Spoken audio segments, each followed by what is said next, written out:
And bearing in mind what you've done here, sometimes kindness can kill you. Yeah. Can I ask you, sir, how much are you earning a week? Around £350. So £100 of it to go for rent, let's say, start paying off your debt, would leave you £250. Where's the rest of the money? I get paid monthly, and I've only been paid once since I've been back. I get paid again next Friday. I've agreed twice to pay it before, and I think what it was, my ex-partner to manage the money, so I'm really not good at managing money. When I've got money in my hand, I end up going out, and then when I've had a couple of drinks, I don't intend to purposely take them in. Yes, sir, it's one of the unfortunate... How old are you now? I'm 30. It's 30 years old. It's one of the unfortunate features of being a grown-up. Understood? So you have to look after your own money.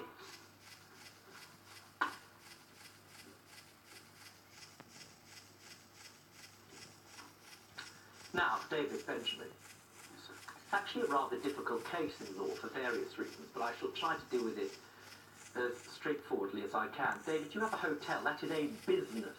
Yeah. When you have a business, you have to treat it like a business. There are no friends in business, especially where you're at substantial financial risk. Your generosity is the underlying problem in this case. You allowed Benjamin to live in your hotel in circumstances where, frankly, after the first 2 weeks, it should have been abundantly clear to you that he was not going to pay his rent. As a licensee, you could have got rid of him with very little difficulty whatsoever. You wouldn't need to go to court. It would be, goodbye, Benjamin, here's your stuff, here's a plastic bag. Instead, you allowed him to continue accruing debt for several months until it reached the stage where he was in arrears of £2,620 when he left. He wrote an IOU and signed it. Now, you tried to get that money back. He never paid it. I have to determine whether that's legally enforceable. It's a difficult one. Not satisfied with that, later on, he comes back having not paid any of that. Shows up at the hotel and says, here's the key. Carry on. Carry on getting into further debt. At some point, you have to be responsible for that. There are two parts of this case. In respect of the first amount of rent for £2,620, by the narrowest margin, you are entitled to rely on the promises that were made by Benjamin. In other words, you are allowed to say, if you believe that he's going to pay at some point, okay, pay me next week. And it seems to me that when he left, having signed the IOU, £2,620 he's liable for. He owes it to you. It's not difficult. If it had carried on any longer, I have to tell you, I would have stopped that payment.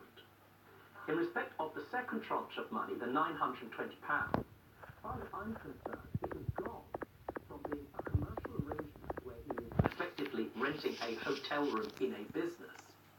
When you say, here's the keys, go upstairs, that is a contract between friends. And with contracts between friends, there's no intention to create legal relations. You can't sue friends unless you've got something in writing to the contrary. It seems to me that every day that he is there and not paying you rent, he's there as a friend, unless you get him to sign something in writing to say that that is not the case, which you should get him to do today. Understood? Yeah. The first part is clearly an agreement. When you let him in afterwards, there is no enforceable agreement whatsoever. He's there in circumstances which are utterly informal, and that's your fault. In the circumstances, the court affords you £2,620, the first part of the debt, but dismisses your application for the second part of the debt of £920. That also takes into account the amount that's already been paid. Now, Benjamin, this gentleman here is a very good friend to you. He has a business, and he lets people go to see him.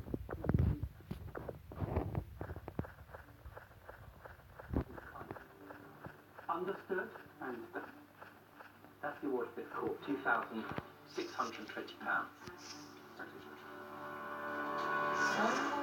David was awarded £2,620 of his original claim. Let's find out how both parties felt about their day in court. Got to stop paying your rent, mate, but you also have to start looking for somewhere else because season's coming. I'm going to need that room back. Didn't get the full, but it doesn't matter.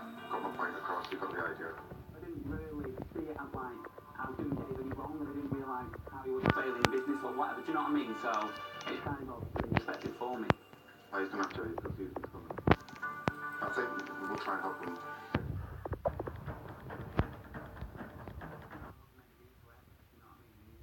I just think it's like a friend helping a friend out rather than like a big...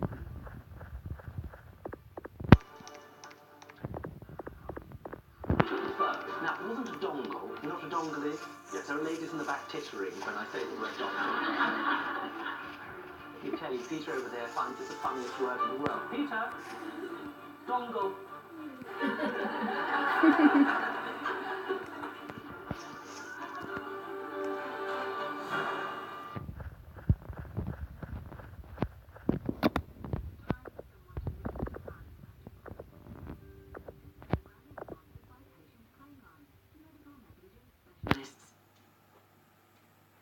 Hello there.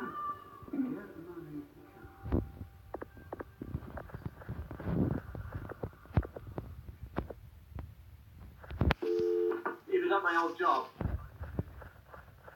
There, and the guy I was working with lost his footing, and this refrigerator kind of landed on my chest. And it's still close to me pain now. Yeah, I can imagine it's very painful for you then. Yeah, it was, yeah. In an accident and it feels wrong, call us on 0800 556 557 to see if you might have a claim. Thank you.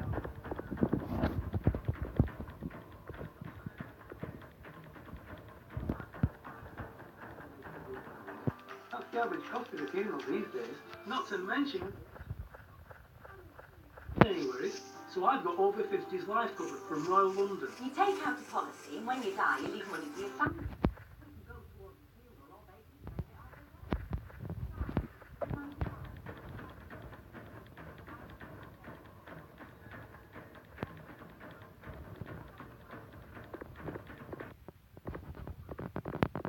Flexible payments, you can reduce your cover to pay less. It's the only over 50s plan Fairer Finance have ever rated 5 stars. Some might only have 3 stars. Over 2 million people are already trusted.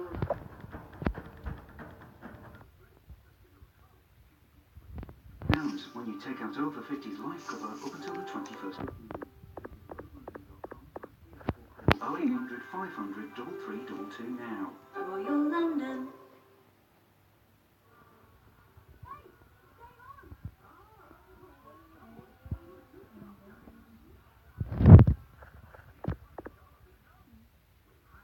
We only use apples that come from within 50 miles of our mill.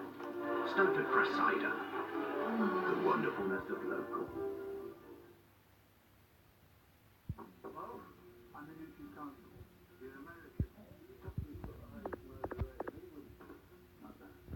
My wife used to play that.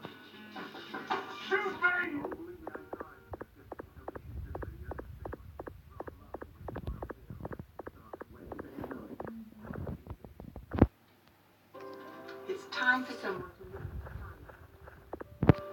This program is sponsored by Medical Negligence.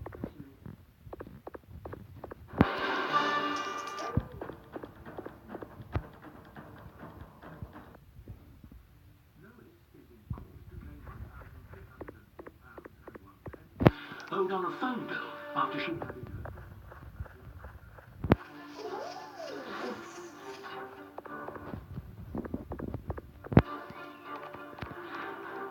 Defendant Tommy denies being responsible for the debt, as he says the service provider failed to notify him that he had exceeded his data allowance.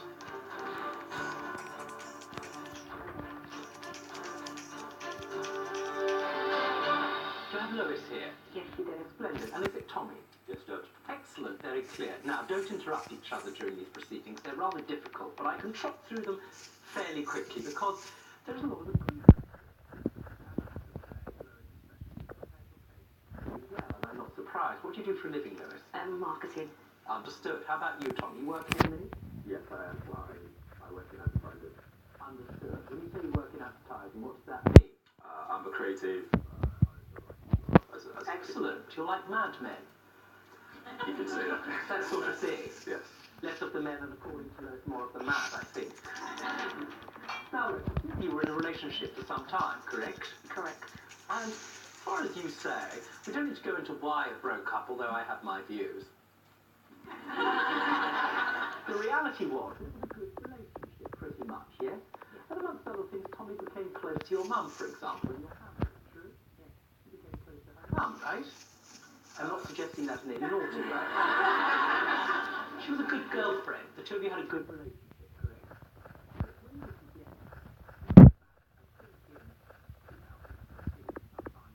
forget, Tommy had a rather poor credit rating, correct? Yes. How bad was it? Not very good. Now, despite him having poor credit rating, the reason you found out about that is because Tommy wanted a telephone, correct? Correct. Point is that he didn't have a sufficiently decent credit rating to go and get one, right? So you're standing in the shop, and what sensible thing did you do, Lois? What was the problem in that sentence? She took it out for me. Yes. Remember I asked her what was the... No. Do you think that was sensible, knowing he didn't have a good credit rating for you to take the risk on his behalf? Looking back, no. Well, it wasn't, except it wasn't all bad, because he's pretty decent, correct? Yes. What happened here, I have to say, is not entirely Tommy's fault, and I should tell you I'm very concerned about it for various reasons. But we can fast forward in this way, Lois. You entered into an agreement to be the guarantor. It wasn't a contract. He would be responsible for a year and a half. He did absolutely the decent thing. Tommy, did you have a phone on this account? It was a contract with a phone and mobile broadband with an iPad. So it's the iPad bit that was not a problem with. Correct. You took the phone. Now, it wasn't a dongle. You know what a dongle is? Yes. There are ladies in the back tittering when I say the word dongle.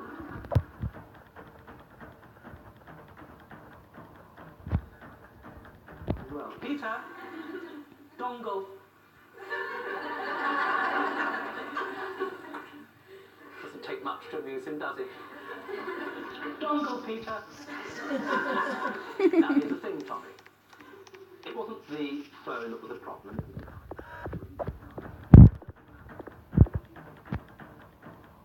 the contract effectively on Tommy's behalf. Were you aware of the limitations of the data he was entitled to? Yes. Understood.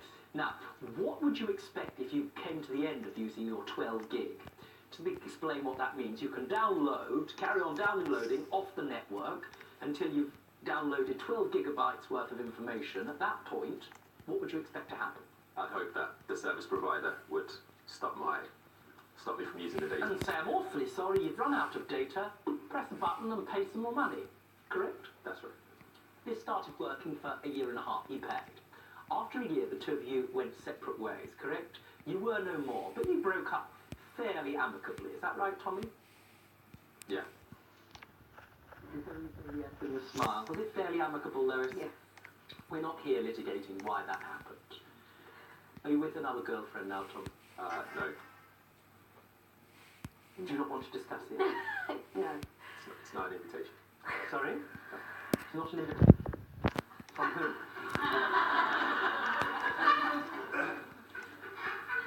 Am I missing something? No. Let's go back and start talking about the dongle again. The point was, at some point, you became notified that there was a large bill. How much was that large bill for that had gone unpaid? £1,300. I have seen that bill, £1,300. When you received that bill, were you able to ascertain how long a period that had built up for? In other words, how many months did that £1,300 represent? Only for about 1 or 2 months, I think. That's right, 1 or 2 months. How were you able to run up a £1,300 bill over 1.5 to 2 months? I moved into a new place and I had no internet coverage there, so I took the SIM card out and put it into a Wi-Fi unit. You did what? You took? I took the SIM card out of the iPad and I placed it into a Wi-Fi unit, which meant it's a hotspot device, which means I could share the internet with my devices in the meantime temporarily. So It understood.